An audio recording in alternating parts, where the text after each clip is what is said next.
Welcome to the College Football Survivor Show, where playoff survival is always on the line.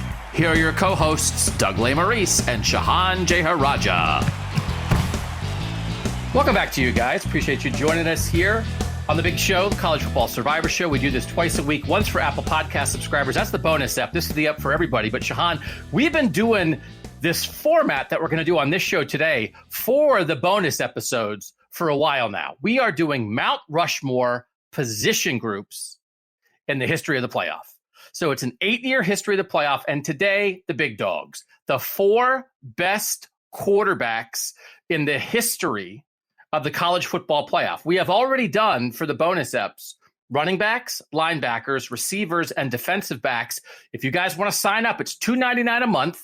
You get 4 bonus episodes a month. So it's less than $1 per episode. You go back and listen to those. Go back and listen to those ones we already did. It's kind of a nice offseason little thing. I don't know a lot of other podcasts doing that this offseason. Just the playoff, Shehan, not the best players ever. It's sort of how you prefer. If you didn't make the playoff, then you can't even be considered for this. So Lamar Jackson can't be one of our quarterbacks here because Louisville never made the playoff. Some of them that we've done before, Shehan, have felt like little more homeworky. You got to dig in. Some have been a little easier. How did you think the quarterbacks were as you assess this? Difficult or easy?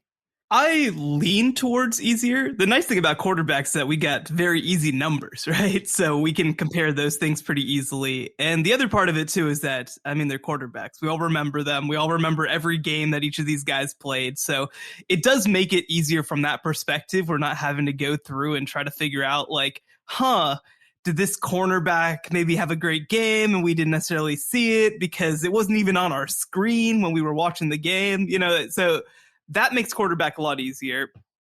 But the thing that I think was interesting is that so there were 3 guys who were no-brainers to me. And once we got to that 4th guy, that's when it got kind of interesting to me. I think it's really 2 that are just surefire, don't even have to think about it. But then I do have a 3rd guy, and I'm curious what direction we kind of go in with that 4th guy, because, there's an obvious name, I think, but there's a discussion to be had, I think. For those who haven't listened to us have one of these Rushmore debates before, again, we're going to get some land, maybe in South Dakota, but we're open to other states if you want to have competing Rushmores. Maybe South Bend. South Bend once had the College Football Hall of Fame. It moved to Atlanta. Wouldn't they take a nice little Indiana Mount Rushmore? Call it Mount Rockneymore even. We'll sell the naming rights to it. I'd call it Mount Shehanmore. Whatever. It's Mount Blank More. Mount Send Us a Check More. And it's going to have all little ones. We'll have in the end, we're going to do the 4 overall. And they'll be bigger. But then the little ones around it. And then, you and your family, your college football fans, you go through. Actually, it's one of these things hey, no, crazy podcast idea. It actually would be immensely cool for a sports fan if you could go. It's I love college football. It's college football is a national thing, right? Because it expands. The NFL is everywhere. But it's because the NFL is so gigantic on a national level, nothing expands to every corner of the country, I think, from a sports standpoint, like college football. Because there's colleges everywhere, and a lot of colleges have football teams. So, again, we are going to make a bucket load of money. Oh, man, I can count that money right now. I was just telling you, my daughter just got a scholarship, and she was at from our local business community, a lovely thing by them. And we went to the scholarship breakfast, and they gave her a big check. They gave her a big check to hold for a photo. And I was just thinking of me and you, Shehan, holding a big check outside Mount Sabin More. Again, I don't care. Mount whatever more. This is our retirement money right here. Just if you have a 401k, stop contributing to it. This is the retirement plan. All right. Sounds like some sound financial advice. Again, we're also financial advisors. If you'd like to contribute to Mount Blankmore, please contact Shehan on Twitter, and he'll tell you where to send the checks. So the quarterback one, this is going to be a very popular attraction. I will say I agree with you.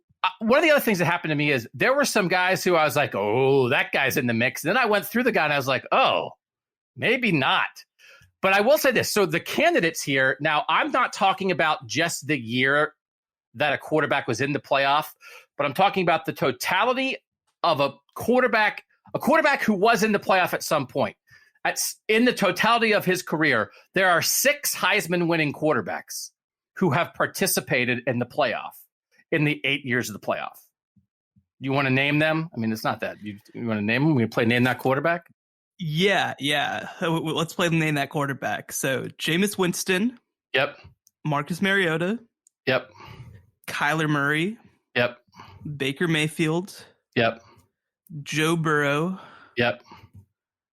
And who do we have last? And Bryce Young. Bryce Young. Those are the 6. There are 4 others who their best Heisman finish was second. So there's some of those other guys I think also finished second, but we're talking about guys who their best finish as a quarterback was second. There are 4 of them that participated in the playoff. Do you want to name them? Deshaun Watson. Yep. Trevor Lawrence. Yep. Justin Fields. Nope. He finished third. There are 2 guys who finished third. Justin Fields is one of them. Yeah. Okay. Second. What are we talking more recent era? Or? Bama. Mac Jones. Bama. Mac Jones finished third. He finished third. Tua and a guy who was Bama and then finished second somewhere else. Jalen Hurts. So we have 6 guys who finished first, 4 who finished second, 2 who finished third, plus a 6th place, an 8th place, and a 9th place. So in the history of the playoff, that's 12 guys in the top 3 of the Heisman and 15 guys in the top 10 of the Heisman. Okay. So famous quarterbacks. This is a good group. There's not actually a ton of modern quarterbacks that we're missing here, almost save Lamar, right? Because Lamar Jackson was so extraordinary as a player that it didn't matter that Louisville was not a playoff team. This other stuff, it's almost like you have to make the playoff to be a Heisman finalist as a quarterback. It's not coincidental, right? But so that's what we're working with here. We got to pick 4 guys. We have 6 Heisman winners. We only have 4 spots on the mountain. So there'll be some Heisman winners who are going to have to buy a ticket to get in. Baker Mayfield's going to be like, I won the Heisman. Can I get into Mount whatever more? Be like, Baker, dude, it's $12. Sorry. I don't tell you. Well, I do think that we can make this a little easier for ourselves. 3 of those guys are Oklahoma quarterbacks, so I don't think, unfortunately, they're really going to be especially eligible to be on the Mount Rushmore of college football playoff performances. Although Baker had a great game against Georgia, and even Kyler was pretty good, but I don't know whether losing the way that Oklahoma lost in the 3 games where these guys played is necessarily going to get them on Mount Rushmore.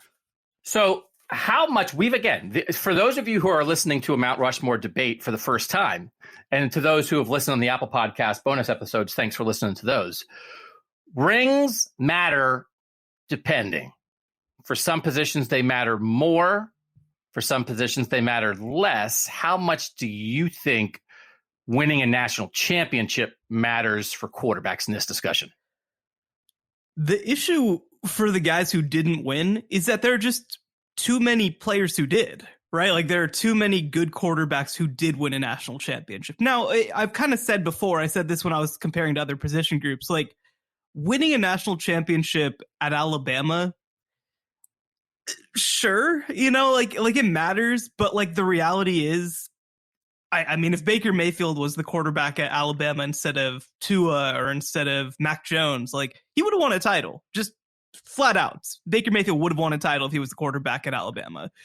But that said, I do think that there is value of having won it. I'm open-minded to if there's a guy who had a great performance and didn't end up winning. I'm definitely open-minded to that. You have to have won playoff games. Like you have to have won at least one playoff game. I could not consider you if you did not win playoff games. So that's why for me, the Oklahoma quarterbacks were out, even though they were 2 Heisman winners, of runner-up, fantastic players.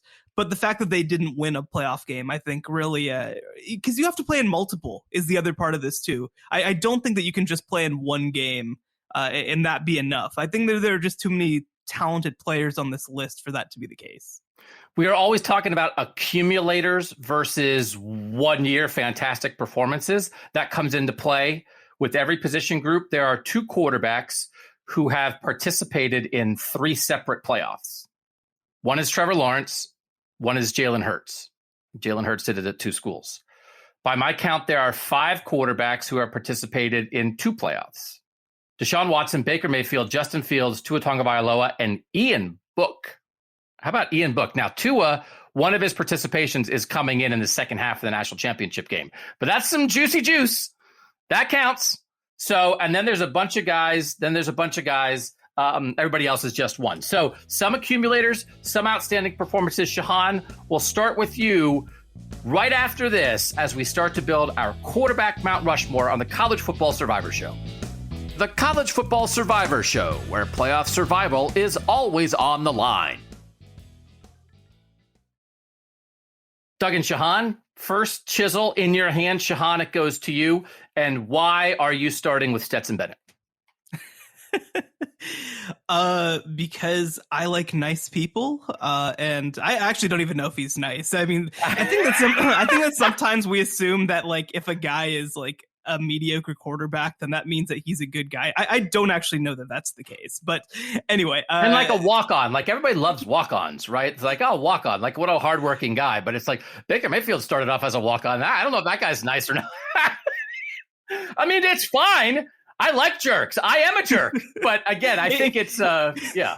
I mean, I've said this for a long time, right? Like everybody, went to high school and they, a lot of people remember like, hey, the quarterback of the football team was real full of himself. And like, the reality is these are the guys who not only were full of themselves, but were actually good enough to deserve it to the point where they became NFL quarterbacks. So like, my expectations of like normal personality for one of these guys is just, I have very low expectations because like the world has not been normal to them, to be quite honest. Again, you're listening to the College Football Survivor Show where Shehan Jeyarajah just said all athletes are jerks. All right, Shehan. No, they're not. They don't live in a normal world. It's just a different universe. Kind of like podcast hosts, frankly. Kind of like podcast hosts. This is a hell of a transition off of this, by the way, with the guy that I'm going to go with first. No, I know. Do we have to have like and it's not even joking. It's just like, we understand the situation. We are discussing on-field college football accomplishments. And go ahead. So, Deshaun Watson, I think probably the most, maybe with another guy, the most obvious pick, I'd say. Participated in 2 college football playoffs, threw for 400 yards in 2 title games. That's crazy. Overall, in 4 playoff games, 1,271 passing yards, 9 touchdowns, 318 rushing yards, 4 touchdowns. Nobody has rushed like him in the college football playoff era. I mean, you really have to go back to like Cam Newton and Vince Young to find anybody who could run the ball quite like Deshaun Watson. Obviously won in 2016, won Clemson's first championship since the 80s. I believe it was 82 or something like that. To the other one that they won. Had them in the national championship game twice.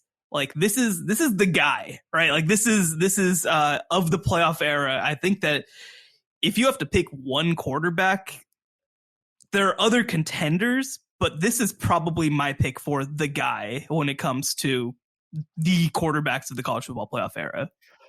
And I'm pretty sure that I voted for him for the Heisman both of those years, and he didn't win. It's one of those things. Heisman's a regular season award. You don't take the postseason into account. I think it's a miss by college football that Deshaun Watson got out of college without a Heisman. I mean, the dude is unbelievable. He accounted in the end for 397 yards per game in his 4 playoff games. And I was not shocked, but a little surprised, double checking the rushing numbers. Again, carries per game, 24, 20, 15, 21. Yeah. This guy is the offense. Now listen, he's got some good guys around him. He's got some guys to throw to. Mike Williams is in there, right? There's some accomplished people in there that are helping him, but it's hard. This guy, because even some of the guys we're going to get to might have better stats, but they I think had some even more high-end people around him. This guy had the team on his shoulders. And I do think this is a case. He does have a ring. if when they went back at Bama in the national championship game for the second time and they had lost 48-45. If they call that big play a penalty. Right, I think we'd have Deshaun Watson on anyway. Deshaun Watson is so extraordinary, yes, statistically, but just with the high level of performance, the way he carried not just a team, but a program, right? And that's a difference. He is the beginning of the elevation of Clemson. Listen, Taj Boyd was great. Taj Boyd laid a little foundation, but without Deshaun Watson, I don't think Clemson is what Clemson has become. He leads to everything else. And so, and then again, the 420 to get over the top against Bama for the national title, 36 of 56, 420 yards, 3 touchdowns, no picks. It's Bama defense, right. Nick Saban defense. That is extraordinary. It's actually not the best passing game in a championship. It's actually third. There are 2 guys who have more passing yards in the championship game, which is also pretty extraordinary. But I think everybody would start here. And I think Deshaun Watson is in the conversation of like 10 best college football players of all time. I mean, I don't think that's, I mean, it's one of those things that, Tim Tebow gets a lot of run as like a great college football player. They get won multiple national championships and carried that team on his back, doing everything. But I'd put Deshaun Watson ahead of Tim Tebow. I think I'd put Deshaun Watson ahead of Vince Young. I mean, I think I'd put Deshaun Watson, if we were doing like modern era, right? Last 25 years of college football, is Deshaun Watson the best player? I'd have a conversation. That's not the conversation we're having, so I didn't research that. He might get my vote right now as I think about it. I mean, I have to bring up Cam Newton. I just have to bring up Cam Newton. But that's actually probably an interesting discussion to be had, like maybe a post-BCS. Obviously, that's not playoff show necessarily, but I don't know that I'd have him number 1. But, I mean, it's a compelling argument because, like you said, these Clemson teams were very good, but don't conflate 2016 and 2015 Clemson with 2019, 2020 Clemson. Like, these are completely different levels of talent. One thing that always stuck out to me is that, like, they didn't have great linemen, like offensive linemen. Defensive linemen, of course, they've had great defensive linemen for a long time, but like they just kind of made do. Mike Williams was a legit first round type guy, but like Wayne Gallman was a running back who was fine. He's no Travis Etienne. We had Wayne Gallman conversation in the running back Mount Rushmore. It fueled by playing with Deshaun Watson. Deshaun Watson's so good. He's so deserving of his own Mount Rushmore. He made a push to get Wayne Gallman on the running back Mount Rushmore. Right. And so, like after Wayne Gallman, like his second leading receiver in 2016 on that title team was like Jordan Leggett, the tight end who is good. I don't know. I mean, it's just, this is not the crazy Clemson, having 4 receivers who are going to be in the NFL, all that sort of stuff type roster, right? Like they were a good defense. They were not this transcendent defense that maybe they were in the early Trevor Lawrence years. Like this was crazy. There is no reason that this should have happened in hindsight. There's no reason that Clemson should have reached this level this early. And so to me, easy selection on this list. And he made Clemson cool. Yeah. Oh, yeah. 100%. He made Clemson cool for everybody that came after it. So I think everybody would start with Deshaun Watson, and he is number 1 on our. And we know what, we're open to naming each Mount Rushmore a different name, so we can get more corporations involved. This is the Mount Citibank more of quarterbacks, the Mount PepsiCo more of quarterbacks. Right? Again, the Mount, not crypto. I'm not doing crypto. NFTs are dying. No, this is not. We're not doing Mount NFT more. NFT. If you have an NFT, sell it right now. I don't know what it is, but it's losing money. This is not. No, we're not taking crypto money. I like the Steph Curry Shaq commercial. We're not taking your money, crypto, because the mountain's going to fall off. It's going to fall off the side of the hill. We're not doing it. That is the worst part, is that the commercials for crypto and NFTs right now are on fire. They're really great, but unfortunately, that's not compelling enough. No, we're brick and mortar. We're like I don't know. We're like I don't know, some kind of, if you make something. Now we just lost 6 people who love crypto, who are like, well, I like this show. And so they just went in on crypto for no reason. So again, this is the big, but Deshaun, you're going to get some Deshaun Watson. You're going to corporations, you'll get Deshaun Watson. Yes. I think Trevor Lawrence is similar. Now, the hard thing about Trevor Lawrence, who I'm going to put up second here, is that he started off great and then got slightly less so as he went on. Because he went in his 3 years of college, he went national championship, losing national championship game, losing semifinal. So he's there all 3 years, which Deshaun Watson is not. Deshaun Watson plays 4 playoff games. Trevor Lawrence plays 5 playoff games. In the end, total yards, Trevor Lawrence is 1,748 total passing yards in 5 games. Deshaun Watson is 1,500. No, I'm sorry. I'm doing total yards. Passing, it's 1,567. Deshaun Watson was 1,271. Rushing yards, Trevor Lawrence was 181. Deshaun Watson was 318. Total yards combined, okay? Trevor Lawrence, 1,748. Deshaun Watson, 1,589. So Trevor Lawrence has more total yards. He also played 1 more game. Both account for 13 touchdowns total. Trevor Lawrence is 10 passing, 3 running. Deshaun Watson was 9 passing, 4 running. Total yards per game average. Again, Deshaun Watson was 397. Trevor Lawrence is 350. He has 327 against Notre Dame in the semifinal as a true freshman, 347 against Bama in the national championship game. His best game is actually his loss in the semifinal at Ohio State, 400 passing yards against Ohio State. He loses the shootout to Justin Fields in that semifinal. But again, I think if you did it the other way, Shehan, boy, first year he loses in the semi. Right. Then he builds up. Then he makes the national championship. Then he goes out on top. It would almost be like, man, is that number one? What a compelling storyline. Instead, he's a Benjamin Button career, right? That it's in reverse. And again, I covered the semifinals when he played Ohio State in consecutive years as a sophomore and as junior. His whole storyline sophomore year was like, hey, you won the national championship as a freshman. Why aren't you better this year? And he was like, I threw a couple picks early in the season, and everybody was like, he stinks. And it was like, he doesn't stink. But he got Joe Burrow that year. And he got wiped from Heisman consideration because he had a slow start, and Joe Burrow went nuts. And then he comes back as a junior. He finished second in the Heisman. So that's pretty good. But then they lose in the semifinal to an Ohio State team that was hell-bent on revenge. So 350 yards per game in 5 games. This is an accumulator and a high-level individual performer. I'm more curious if anybody would make a case that Trevor Lawrence should be up first ahead of Deshaun Watson, because they both have 1 title, and Trevor Lawrence made the playoff 3 times. Deshaun made it twice. I don't know. How close to Deshaun Watson do you think Trevor Lawrence is? Not that close. I mean, you named the numbers. What Trevor Lawrence had in 5 games are basically the same numbers that Deshaun Watson had in 4 games. And like, I think his teams were just better. His teams were just better around him than what Deshaun Watson was dealing with, especially in 2015. Like, they had no business playing in a national championship game that year. And so for me, like, Trevor Lawrence is on this list. He was one of the 3 guys that I mentioned as being no-brainers for me. But I can't really put him in that conversation with Deshaun Watson. I just can't.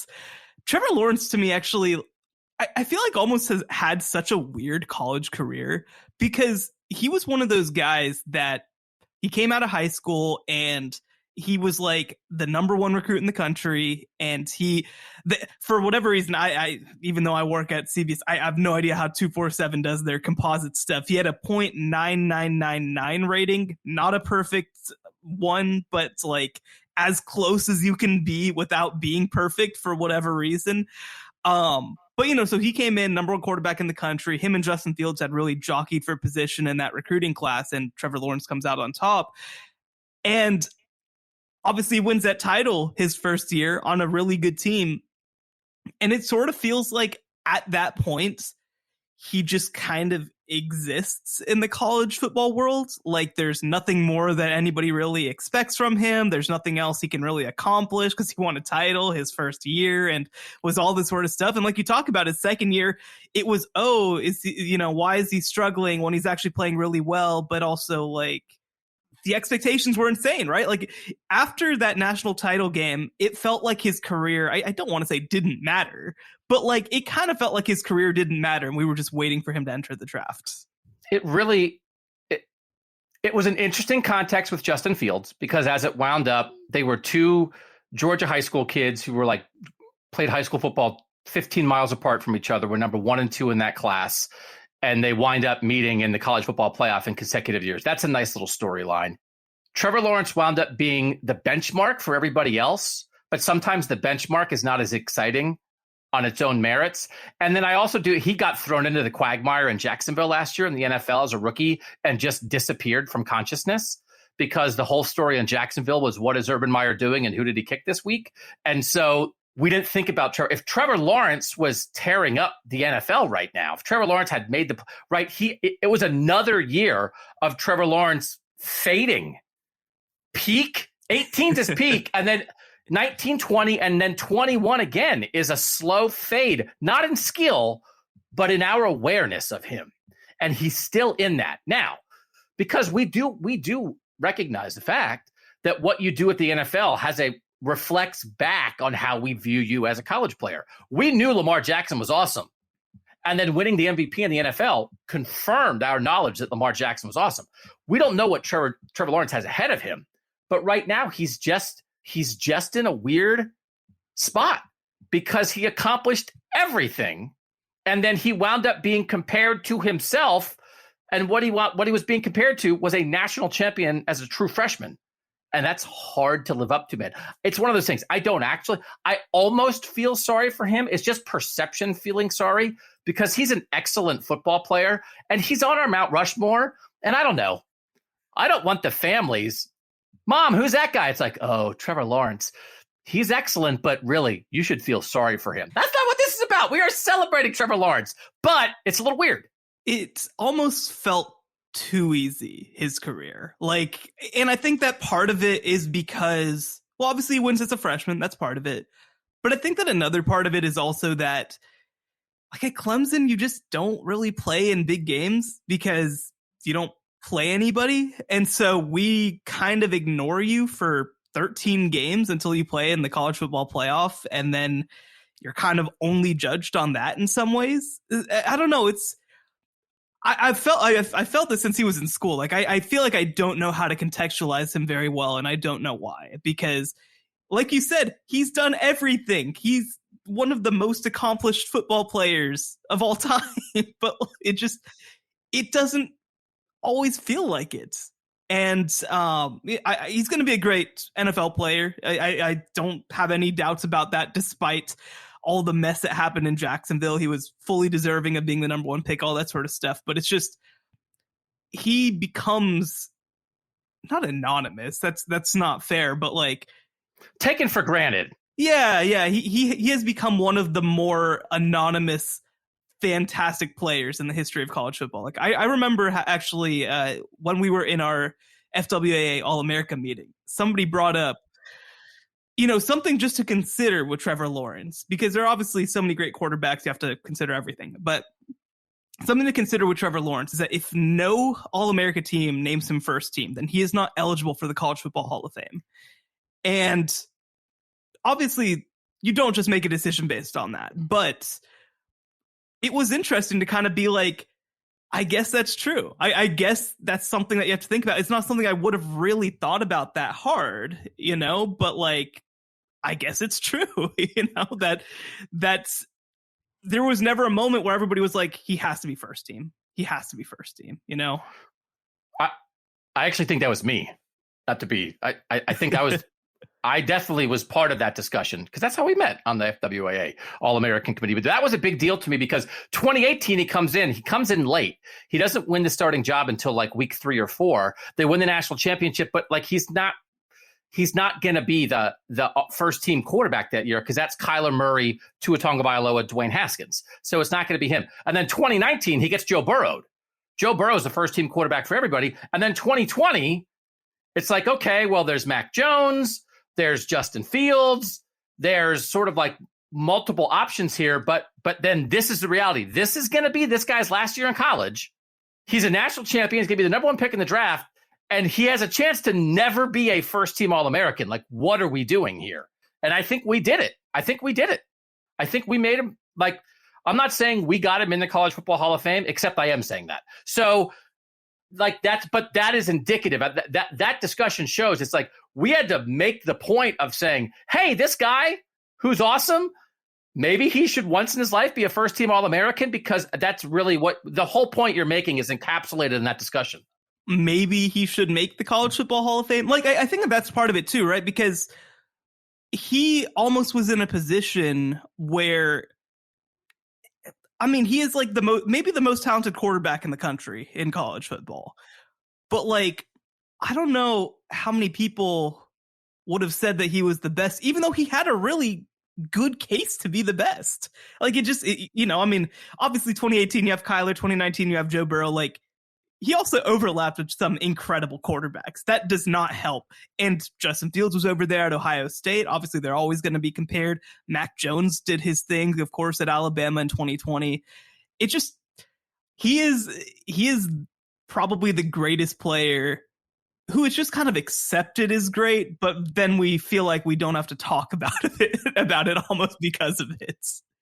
I do. And if you would have said, coming off the 2018 college football season, if you would have said, hey, next year, there's going to be a quarterback who has arguably the greatest season in college football history in terms of statistics, individual accomplishment, and team accomplishment. Who's it going to be? It would have been a unanimous vote for Trevor Lawrence. Unanimous. And instead, it was Joe Burrow. And so he got caught up in that wash a little bit. So Trevor Lawrence definitely deserves to be on this Mount Rushmore. He's number 2, which leads us to number 3. Who do you have for that, Shehan? Yeah, well, you mentioned earlier Trevor Lawrence in 2019 makes a national title game and got Joe Burrowed. And I'll tell you what, if you get Joe Burrowed, that is no joke. Joe Burrow played in 2 college football playoff games, 493 passing yards, 7 touchdowns, 21 rushing yards and a touchdown, 463 passing yards, 5 touchdowns, 58 rushing yards, a rushing touchdown. In 2 games, 956 yards, 12 touchdowns, 0 interceptions, 2 rushing touchdowns. Just as a point of information very quickly, does the first game not count because it was against an Oklahoma defense, or does it still count? When you go and then do that exact same thing, 100% exactly the same against Clemson, it counts. Okay, just double check. What the absolute hell? These are 2 of the greatest games ever played. Like, not in the playoff, like ever. Like any context ever, anywhere, against yes. an FCS opponent, anything. Like, it does not. This is ridiculous, right? And yes, we can contextualize. You know, we talked about Deshaun Watson having like a talented but not super talented team. That's not Joe Burrow. Joe Burrow has one of the most talented teams of all time. But also, he elevated it to being the greatest, or second greatest, or in that conversation for greatest team of all time. Like, he is the guy that took LSU from, hey, you guys have a lot of talent and don't do anything with it, to, oh, okay, yeah, this is a team. Best 2 games combined in a single college football playoff. As you said, Joe Burrow, 956 passing yards. Second best is 761. He's almost 200 full yards ahead of the second best performance. I think that may never be broken. As long as we have a 4-team playoff and a 2 where you play 2 games, whether it's another 40 years, another 50 years, how could you have to average 500 passing yards a game to break that? It is unbelievable. And again, everybody knows this, but that Oklahoma game, 29 of 39, 493 yards, 7 passing touchdowns, 1 rushing touchdown. Here are the drives for LSU in that game. Touchdown, punt, touchdown, touchdown, touchdown, touchdown, touchdown, touchdown, halftime. Touchdown, missed field goal. Joe Burrow comes out after playing 1 play in the 4th quarter. He threw for 493 yards and 7 touchdowns and played 1 play in the 4th quarter. His backup came in and led a touchdown drive after he came out. So he could have thrown for like 565 and 8 touchdowns if he wanted to. Oh, easily. We will never see a game like that, I don't think, at that level, an absolute domination like that. And although it's only 1 year, when you go through the list, so we were talking about those guys, there's 2 quarterbacks who played in three playoffs and 5 quarterbacks who have played in 2 playoffs. There are 5 quarterbacks who won a national championship in their only playoff. So Burrow is one of those 5. And when you look at that group, it's like, okay, so it's only 1 playoff, but again, it is indisputable. And I'm not sure, Shehan, I did Trevor Lawrence second. Joe Burrow in 2 games accounted for 14 touchdowns. Trevor Lawrence in 5 games accounted for 13.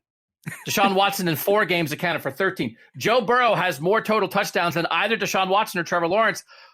I don't know that you could argue Burrow over Watson. I think you could argue Burrow over Lawrence, though, right? If we only had, if Spetzum Borglund or whatever his guy, just his arms got tired after 2 presidents, and we were only doing 2, we'd have a discussion, I think, about Lawrence versus Burrow. Can you imagine if it was like George Washington, Abraham Lincoln, and it's like, that's a top tier. I'm not doing a third. Jefferson, he's got some problems. We've discussed those. And then TR is a little bit of a stretch. I get it. The Bull Moose and all that stuff. I'm just doing 2, Washington and Lincoln. They're the big 2. And then every Mount Rushmore discussion that every sports podcast and radio show has had since then would just be 2. That's so much less content. But wouldn't it be a battle? Would Lawrence Burrow be a battle if it was 2? The answer for me is that no, it wouldn't be a battle, because I think that Burrow's clearly better. Like, I think that Burrow's playoff is the most dominant playoff that we've ever seen. And that trumps multiple, that trumps 3 trips. To me, it does. And that's, again, this is me once again subjugating Trevor Lawrence, one of the most talented football players to ever live. We finished Trevor Lawrence, and now we're doubling back to kick him off. Like, Trevor Lawrence is clearly in the top 4, and being a top 4 playoff quarterback of all time is not a bad place to be. He's going to be in the College Football Hall of Fame. You're welcome, Trevor. Like, all this stuff. But, I mean, Joe Burrow's playoff is... Like, if we're talking individual playoff, right? Like, Deshaun Watson has 2. He obviously elevated a team that probably had no business being as good as it was. If we're talking about single playoff, individual playoff, and like any position, I mean, we'll have the discussion about like the overall Mount Rushmore. But if we're just talking one playoff, it's like Joe Burrow versus Ezekiel Elliott for the greatest playoff of all time. Like, I think that is the conversation. I don't think that there's anybody else. Yeah. And I really like sort of how this unfolds for us, because it is accumulation versus one great year. And there's no right or wrong answer on that. And when you look at the college football playoff official record books, everything is one playoff. It's best game or best 2 games in a single playoff. They don't have the career records that we then add up ourselves. But I do think the career stuff matters, because leading your team back there more than once is kind of a big thing. This is the biggest stage, but I do think that it is a separate conversation. But I do think you're probably right, because again, you could argue, I mean, Joe Burrow threw 60 touchdown passes that year. You could argue it's among the greatest individual seasons. It's among the greatest individual postseasons.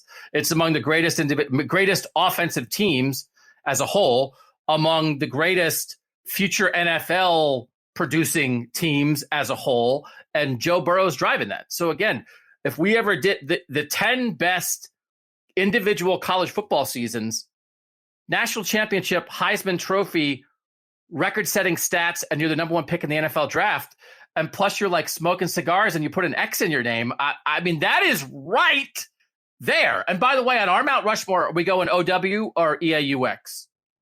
What do you think for the spelling? Or both.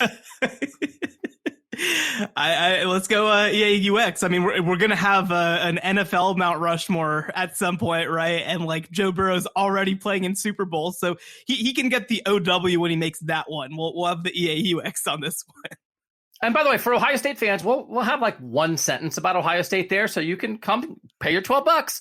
We don't want the Ohio State fans to miss out on visiting the quarterback Mount Citibank more, located in our Mount Rushmore Park in South Bend, Indiana. Are you saying that Cardale Jones isn't making the list? That's not your fourth guy? We're leading up to a very interesting discussion for number 4. I don't know who for about a year there, everybody in America knew who the mayor of South Bend, Indiana was. It was like, why do we know that? Why do we know who the mayor of South Bend, Indiana is? I don't know anymore, but I'm going to call that person and I'm going to ask them if they want our Mount Blankmore. It's a money-making opportunity. James Mueller is the new mayor because you got a cell? Can you read a cell number? You got a cell number there? I don't have his cell number. I love statues. And I love sports statues. I did a big story like a decade ago about all the different sports statues at all the different Big Ten universities. Ohio State didn't have a Woody Hayes statue for a long time, and they put one up shortly after that. There's a Red Grange statue at Illinois. There's a Barry Alvarez statue and a Pat Richter statue at Wisconsin. They had a Joe Paterno statue at Penn State. They took that down. Nick Saban already has a statue at Alabama. I love statues because then there's a Jesse Owens statue at Ohio State that I stop by and I go stand next to it. It's awesome. I would go because it's not like, okay, these are just heads. They're heads on a mountain. But like that's the best thing to me. It's better than a plaque, right? It's better than an NFT. It's your head. It's your head or your body, right? So like I would go to this. I would not endorse something that I wouldn't go to myself. I would pay $12 to go to these, to our Mount Blankmores. You would drive up from Texas to go to tell your wife, honey, going on a little college football vacation. Let's drive to South Bend and look at faces on mountains. Come on. Come on. Yeah, she'd come. Sure, would she come? Yeah, she'd come. She'd come. I could expand my Midwestern reach. I don't remember if I've said this on the podcast, but I was born in Chicago, so we lived there for a couple of years. I've been back. And then I went to Indianapolis for the national championship game, and that's the totality of all my trips to the Midwest. So I can check off South Bend, Indiana if I make this trip. Nice. Wow. That. I was actually just kidding before, but now that it will get you to South Bend to check that off the list, now we actually do have to do it. All right. We're going to call James Mueller. Is that what you said it was? Yeah. Jim? Yeah. Is it Jim? Do you know if it's Jim? I don't know if you're a mayor. If you're a governor, I think you have to go by James. I think if you're a mayor, it was Mayor Pete. It's probably Mayor Jim, right? J Money, Mayor J Money. I don't know. J Dog. His name on his Twitter account is Mayor James Mueller. So I think that he probably Mayor James. No, but he also hasn't tweeted since July of 2021. So maybe he's I don't know. Maybe he's trying to step it up, trying to prep for his presidential run in 2024. Who knows? Do you guys even want a mayor who doesn't tweet? What's the point of being a mayor if you're not going to tweet? What are you doing? Running the government? What else are you doing? Yeah, fixing potholes, serving your community. All right, Jim, we'll be in touch, and we'll come back with our fourth quarterback next on the College Football Survivor Show. The College Football Survivor Show, where playoff survival is always on the line. Doug Lesmerises and Shehan Jeyarajah again reminding you can hear Mount Rushmore discussions on running backs, linebackers, receivers, and defensive backs on the Apple bonus shows. You pay $2.99 a month. You get access to those bonus shows. Every week we do this free podcast, and we do a bonus episode just for those Apple Podcast subscribers. They're not all Mount Rushmores. We wanted to get a Mount Rushmore in this main feed. We do other things on those Apple bonus shows, but Mount Rushmore has been something we've been leaning into there. And some of those discussions were difficult. This one is a little bit difficult, and I'm going to maybe let you pick it because you're the smart one. But I will say that I had 4 guys, I think, in the end, competing for this spot. Justin Fields, Jalen Hurts, Baker Mayfield, Mac Jones, I think is my final 4 for the fourth. And I thought Cardale Jones was maybe going to be in that conversation because it was such an amazing story. Cardale Jones's stats in the 2 games Ohio State played in winning the first playoff national championship, 18 of 35 for 243, a touchdown and a pick, 16 of 23 for 242, a touchdown and a pick. He basically had the exact same game both times, 17 for 43 rushing, 21 for 38 rushing, and a touchdown. They're fine. They're good.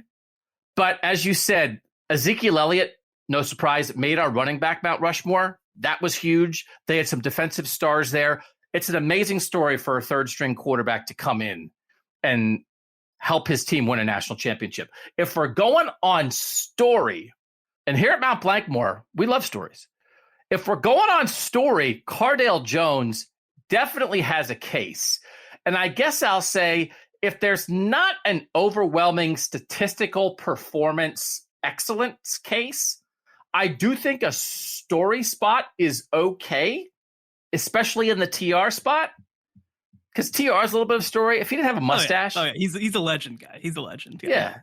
Right. I mean, it's mostly so maybe, and we've talked about this before, if we're trying to fit people in, right? Well, this guy's this and this guy's this. Cardale Jones is Teddy Roosevelt. So maybe that does fit. But I do think there are some guys who probably have better statistical / performance cases. Where do you go here? What's your discussion like? I found this fourth spot really tough. I think the most obvious answer that I think sort of fits the, I guess, criteria that I have laid out for the other three players. I feel like the obvious guy is Mac Jones. Statistically, just ridiculous. I mean, he had 297 and 4 touchdowns, no picks against Notre Dame. Could have kept playing and kept going, basically. In the national title game, completes 80% of his passes for 464 and 5 touchdowns.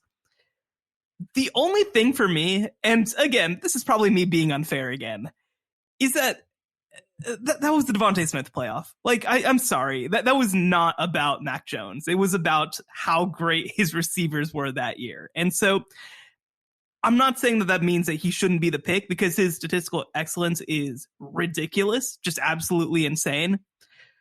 But it just feels different. You know what I mean? Like, it just feels like... It's that group. When I said Joe Burrow has the best 2-game passing yards, Mac Jones is second. That's who is. It's Joe Burrow, 956, Mac Jones, 761, Deshaun Watson, 679, Trevor Lawrence, 674. So for the best 2-game passing total in a single playoff, Mac Jones is second. That's pretty good statistically.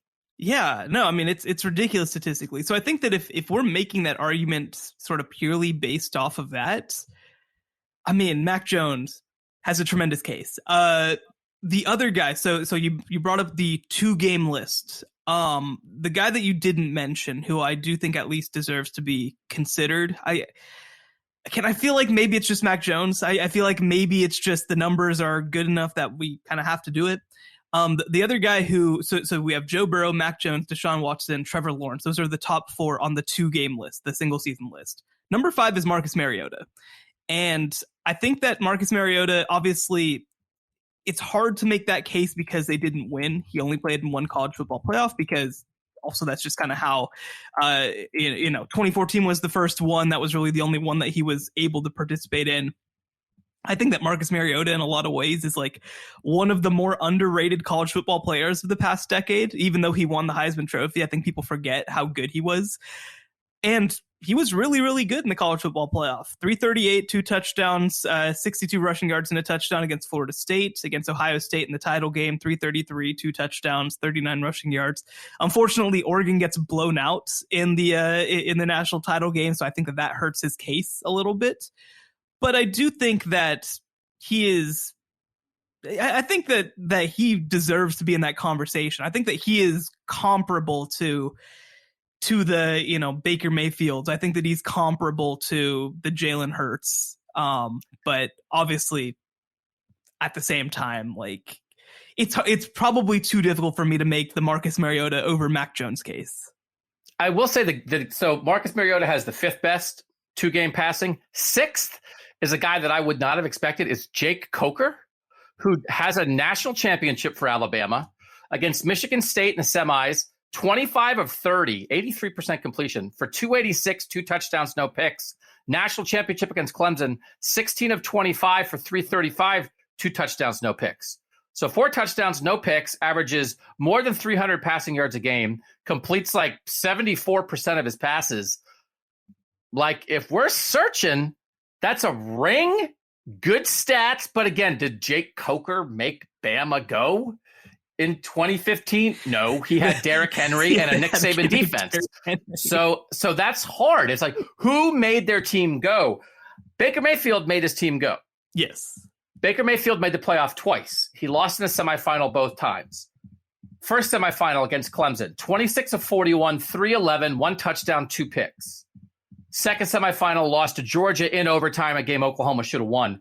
23 of 35, 287, 2 touchdowns, 1 pick. So 3 touchdowns, 3 picks, negative rushing yards total, less than 300, fewer than 300 passing yards per game. It's not as I came in.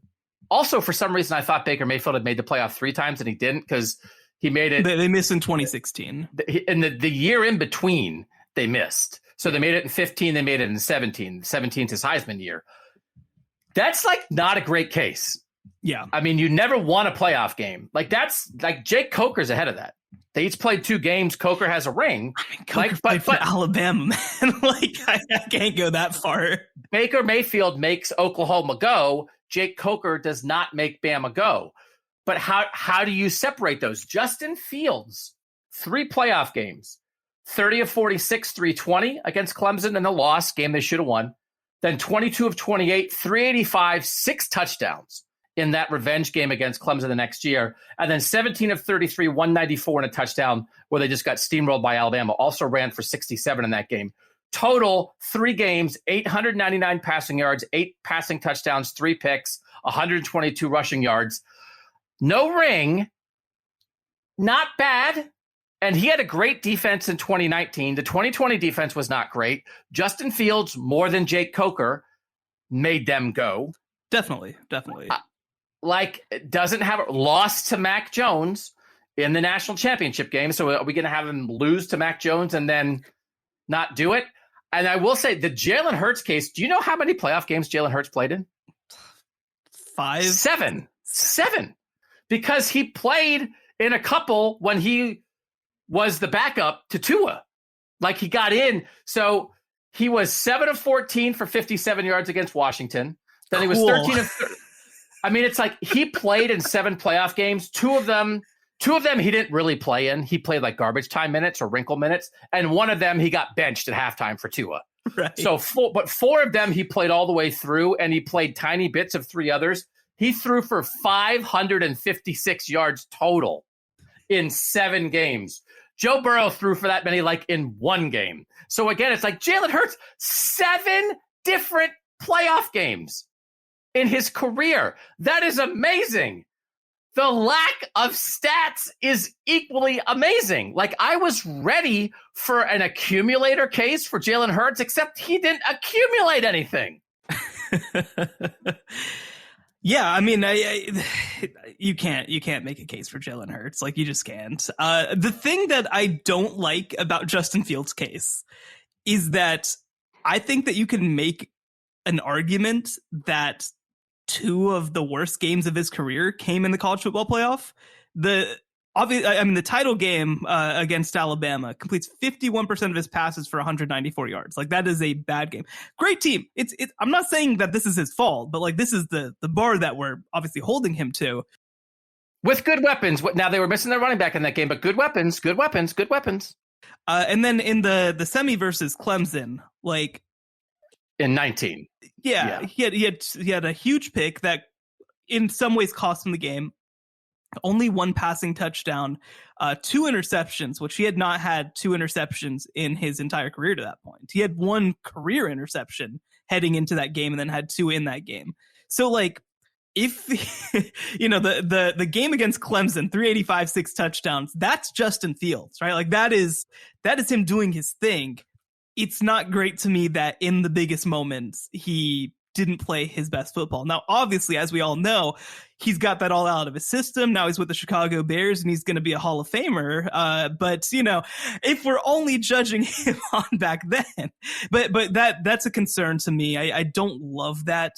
I do think I didn't really consider this guy maybe as much as is fair. I mean, Tua was a heck of a player. Tua comes in the second half of the title game against Georgia, throws 3 touchdowns, including the game winner, 166 yards in 1 half.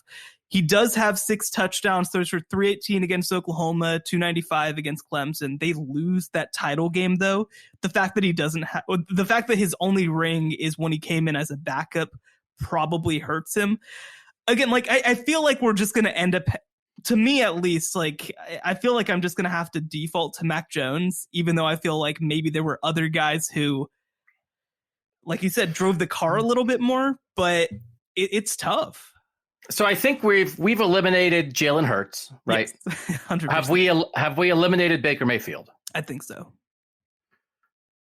Justin Fields, that first Clemson game, the 2 picks, one's an Isaiah Simmons pick on the sideline. It's a great Isaiah Simmons play. And the second one is, if Chris Olave doesn't break off his route on the last play of the game, it might be a game-winning touchdown instead of a pick, and it changes the course of Ohio State history in the modern era.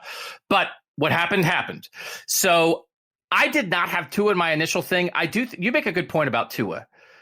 From a story standpoint, I started off by saying, hey, maybe Cardale Jones has a story case. The Tua story, come in at halftime, throw 3 touchdowns as a freshman, and lead your team in this amazing comeback is pretty compelling. That's as compelling as Cardale Jones, third stringer, comes in and leads you to a national championship. And then he backs it up with another very good playoff appearance that includes a win, doesn't include a ring, but he is instrumental in a ring. And then he, as a starter, makes another championship game. Is it down to Tua versus Mac Jones? Is that where we are, do you think? I wish that Tua didn't get hurt in 2019. Like, they might not have made the playoff, but I think that with one loss, and with that one loss being to Louisiana, to LSU. Sorry, I was reading the. We don't call them Louisiana State, to LSU. I think that they still have a chance to make the playoff in that case, right? If they're 11-1 and their loss is a 5-point loss to maybe the greatest team of all time. So, like, if he plays in that 2019 playoff, I think he has a better case. So yeah, I think it's reasonable. Fields is sort of in our discussion. I don't think he needs to be eliminated per se, but I think that it's probably Fields versus Tua versus Mac. And I mean, Mac's numbers are just probably too good. Like, they're probably just too good to really have much of a discussion. Do we want for the park,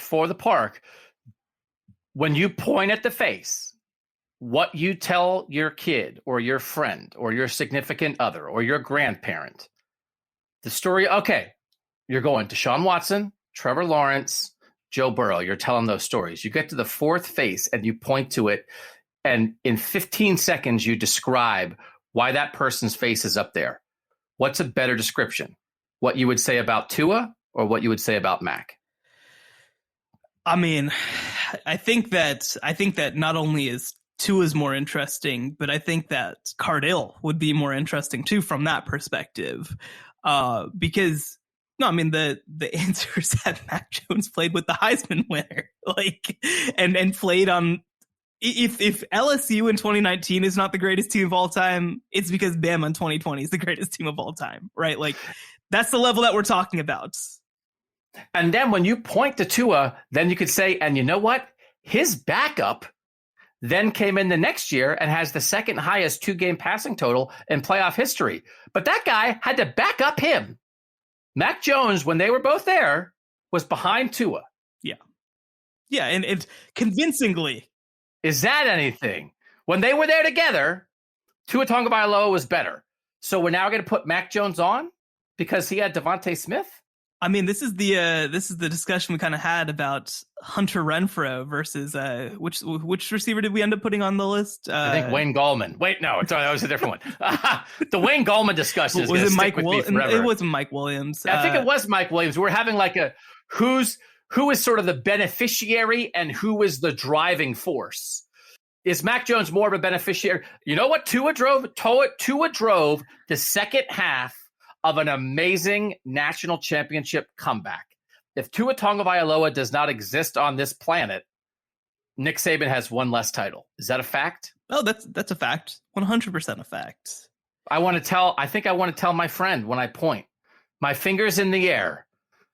Let me tell you about Mac Jones. A lot of good players were around him. Let me tell you about what Tua came in and did. I think Tua straddles the line between a Cardale Jones story case and a Mac Jones statistical / performance excellence case. And I think he combines enough of both that for the park, I think maybe I lean Tua. So the one thing that I'll say, the one thing that I'll say is that Alabama got blown the heck out in the national title game in 2018. Like, got destroyed 44-16. I don't love that. I do not love that. It wasn't Tua's fault. It wasn't Tua's fault that they couldn't do stuff, right? But like, he's the quarterback. Like, it doesn't matter that they couldn't run the ball. He was, a top 5 Heisman guy. So like, I think that if Tua plays in 2019 in a playoff, this is a no-brainer. I think that it's Tua. I think that I'm with you. I think Tua might be the answer because he straddles some of those lines. And like, if you ask, and Bryce Young might enter this conversation after next year, but if you ask anybody at Alabama, who is Nick Saban's best quarterback, it's Tua, right? Like, it's not really that much of a discussion. It's Tua.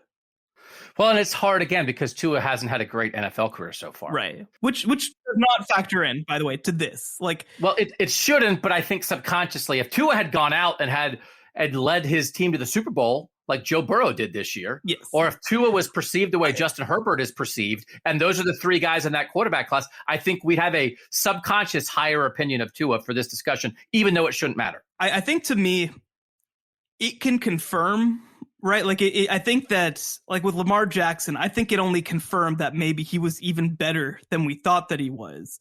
With Joe Burrow, it confirmed, oh, okay, he was like as good as that.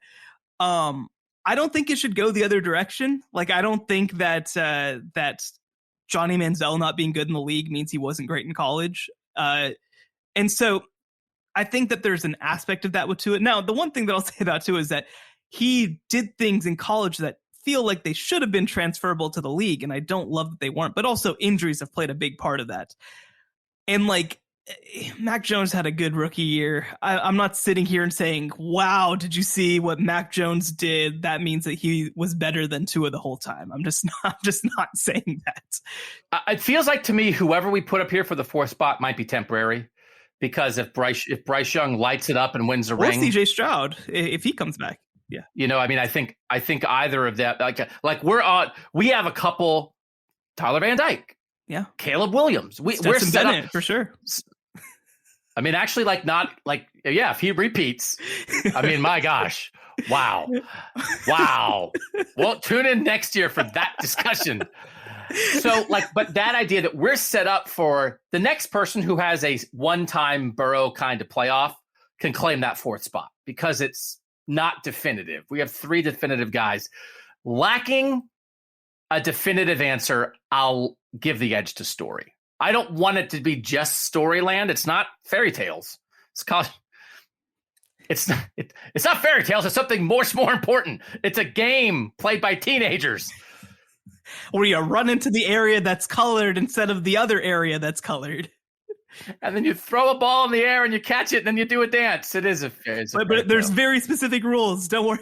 So don't dance too much or they'll throw a piece of yellow cloth at you. So I do think I'll lean Tua here. I'll hear the Mac argument, but it's our vote. Let's do Tua. All right, Tua. I didn't even have Tua in my final consideration for this, but I think this is right because you start eliminating people. Mayfield just doesn't cut it. Hurts just doesn't cut it. Fields is closer, but probably doesn't cut it. The thing about Mac and Tua that's good, they both have a ring. And I do think, even though Tua only played a half, I think you could argue that Tua is more important to his ring than Mac Jones is to his ring. And that is not a shot at Mac Jones. It's just that half that Tua played in relief is one of the great in-the-moment, singular 30-minute quarterback performances on a big stage that you'll ever see. So that is not a shot at Mac Jones. He was awesome. But Tua had to carry a little bit more of the load. So we'll go Tua. We will go Deshaun Watson, Trevor Lawrence, Joe Burrow, Tua Tagovailoa. I will be curious to hear from our Alabama listeners here. Jake Coker, legitimately, if you want to say, hey, you guys did not spend enough time on Jake Coker, and here's why. You can make an argument that he had with like a better playoff maybe than Tua. Like he elevated his game. That's the one thing that you have to give him is that he was not very good in the regular season, and then they made it to the playoff, and he's like, I'm doing the thing. Like, I'm going to do the thing. But I think that, like you said, when we talk about drivers, when we talk about the way that the team is structured, when we talk about, obviously, the story, like you mentioned, and I think that also, like, the Tua versus Mac argument, too, I think, is also it takes into account that Tua was a better football player during the season, I think, than Mac Jones was. Mac Jones had the record-setting numbers and all that, but I think that what Tua did transformed Alabama in a lot of ways. They had tried to have that sort of thing before, obviously when they brought in Lane Kiffin, when they brought in Steve Sarkisian, but I think that Tua was the evolution to where it really happened. So in a world where Nick Saban's playoff winning quarterbacks are Jake Coker, Jalen Hurts relieved by Tua Tagovailoa, and Mac Jones, where would Bama fans land? I think in the end, as we're having this discussion, Bama has not been a quarterback-driven playoff program the whole time. It certainly has evolved into that now. I think it's probably, as we're discussing this, for instance, against Justin Fields, we probably should have a Bama quarterback on here. We have two Clemson guys and an LSU guy for sure. That we're choosing between two Bama quarterbacks feels right. But Bama fans, let us know. CFB Survivor Show on Twitter, let us know. Did we get this right? We're going to make it Tua Tagovailoa, and Bryce Young might be coming. Bryce Young might be coming and might settle this with what he does potentially in the playoff this year. So that is our college football playoff discussion on the Survivor Show. The Mount Rushmore of quarterbacks. We have now done 5 positions: running back, linebacker, receiver, defensive back, now quarterback. We're still going to do assistant coaches, which I think is really potentially interesting, head coaches, and then we're going to do edge rushers also. That's the other position we haven't done. So those 3 sort of as groups, and then one final, the top 4 overall, everybody. We're making one. That one's going to be bigger. The other ones are hills. That one's actually going to be a mountain. Hill Rushmore doesn't sound as good. The big one, that's the big 4.